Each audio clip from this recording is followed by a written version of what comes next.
শাহজালাল রহমতুল্লাহ বুঝাইয়া দিয়া গেছেন সিলেটের মানুষকে, সিলেটের মানুষ, আমি যদি ইচ্ছা করতাম তো সিলেটের জমিনকে সোনার বানাইতে পারতাম, সোনার।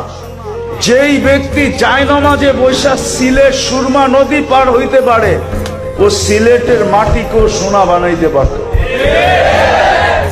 উনি বলছেন এইখানে বানায় কি লাভ হবে, এইখানে বানাবো না, জান্নাতে যায় বিল্ডিং সোনা দিয়া বানাবো। এই জন্য বানান নাই সাহাবারা, এই জন্য বানান নাই।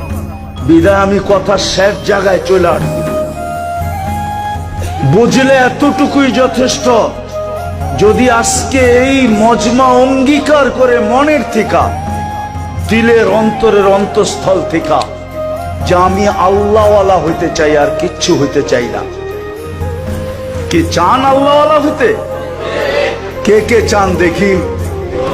পাক্কা না? নামান নামান। যুবকরা চাই কিনা? আরে যুবক, আল্লাহওয়ালা হইয়া দেখো, মজা কি।